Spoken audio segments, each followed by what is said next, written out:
Khemist, bro. It's a pleasure to speak to you, man. The creative juices are flowing for the new project, like you just mentioned, man. The album is coming. Demand more. How are things coming along? Are you pleased with where you are? Well, one, thanks for having me. I want to say that before I say anything. Absolutely. But yeah, I'm definitely pleased. Where I'm at creatively is to be honest, is the place that I always dreamed about. You know what I'm saying? I'm able to do more with my mind and my gifts. You know what I'm saying? And the practice and the relationships with the people that I work with are all strong and in full effect. So the album is finished.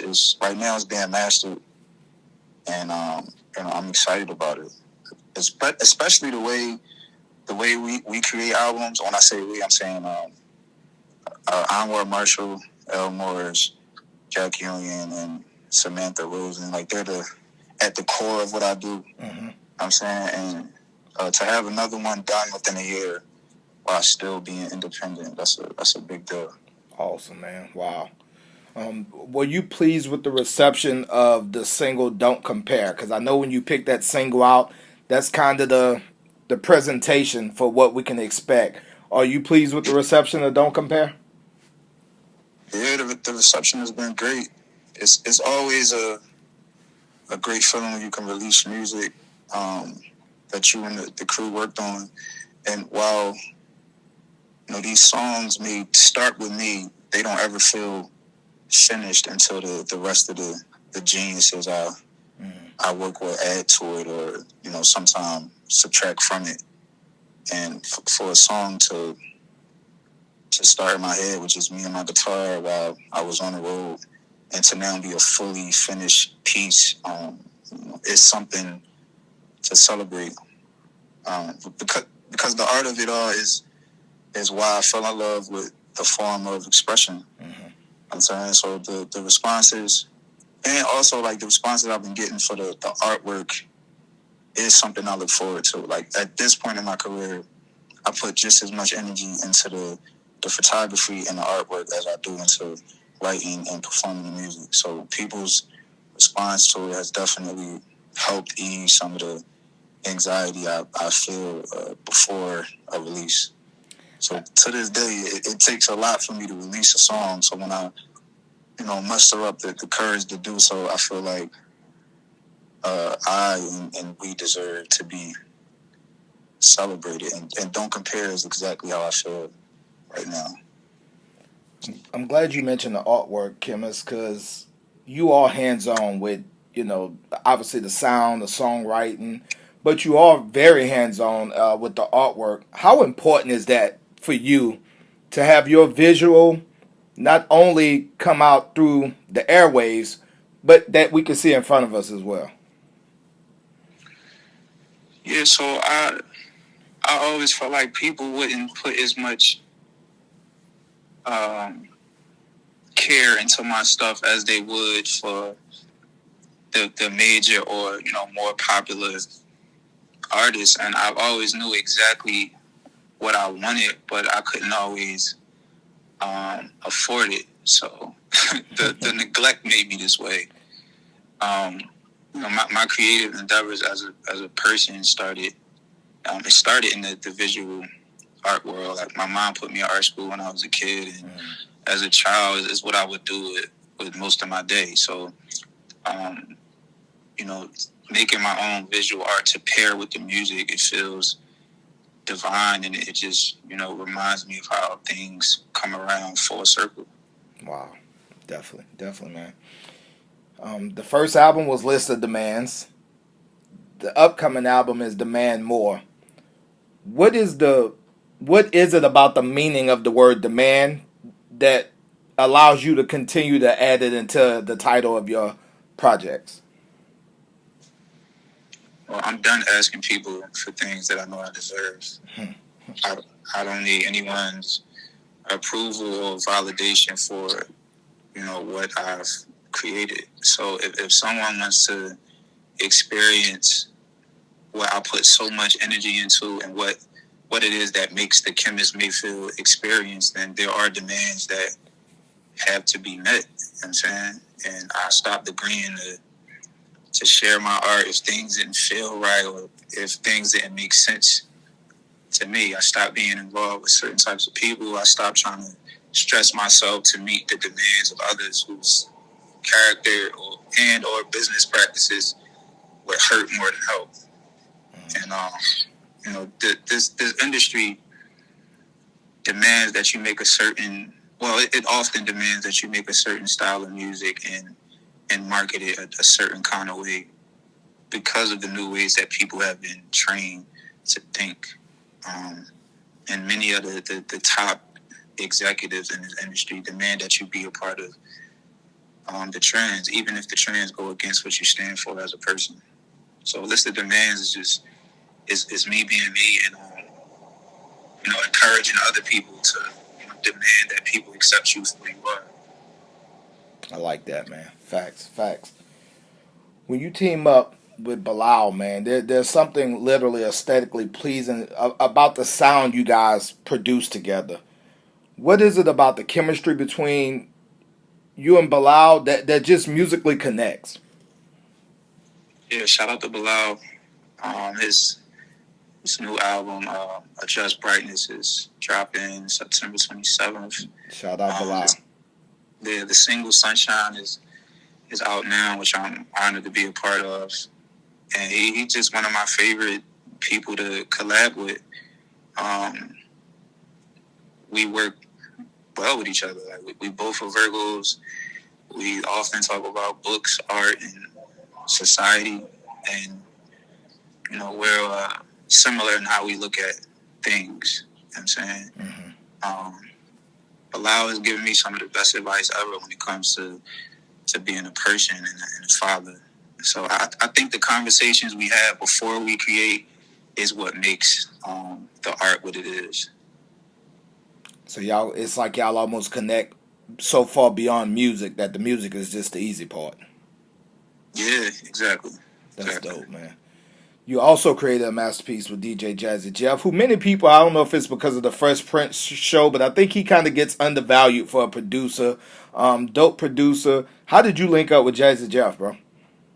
So one, thank you for publicly saying that. You know what I'm saying? Definitely.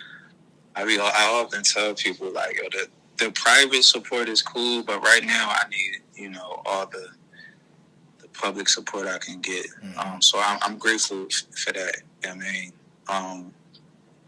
But yeah, Jeff is a great producer and a great person. But A List of Demands was produced by Anwar Marshall and Jack Union, and there was some added production by Aunt Belle, but the album was executive produced by Jazzy Jeff. Mm-hmm. And my God, the legendary Black Ice introduced me to Jeff. One day he had a session at Jeff crib. He asked me if I wanted to go, and he was surprised that me and Jeff had never met. And he was excited to make the introduction because he knew that, what magic could come out of that. So, of course, I said, yeah. I met Jeff. I played him some of what was done from the album, and he was blown away. So I would go up there whenever Ice needed to go, and I would play Jeff the updated versions of songs, and he always enjoyed what he heard. So, one day I just asked him, because it was some other things that I needed done, and I'm like, yo, I need you to, would you be interested in executive producing this job? He like, yeah, I'd be honored, and that's how it happened. Wow. In your opinion, what separates List of Demands, or I should say, what separates Demand More from List of Demands? Well, Demand More is it's a lighter project, lyrically and musically. A List of Demands was such a long and heavy project. I wanted to make something that was fun and that feels good for the summer. And I've always been involved in production, but for Demand More, I've been more involved in the production side of things. And now that I know how to make demos with more complete thoughts, mm-hmm. which is also another thing I'm proud of. But the high level of musicality is still there because we work with great musicians. We also work with less musicians because the directions where we wanted to, take these songs, it didn't call for too much. I got you. Yeah. You have received praise from Miss Lauryn Hill, Michael Eric Dyson, obviously your brother Bilal. Pharoahe Monch asked the question, who trained this dude when he heard you? So I got to get some confirmation on that. Who trained Khemist Mayfield? And what's it like to get praised by legends of the game like that? Who trained me? Them. People who said that. No, so my uncle, Manly Peck, taught me discipline as a musician, and he showed me what dedication to your craft looks like. So I was always taught to practice the little things, slow, and then eventually, practice faster. But when it comes to singing, I was taught by El Morris, who's my vocal coach and vocal arranger and background singer.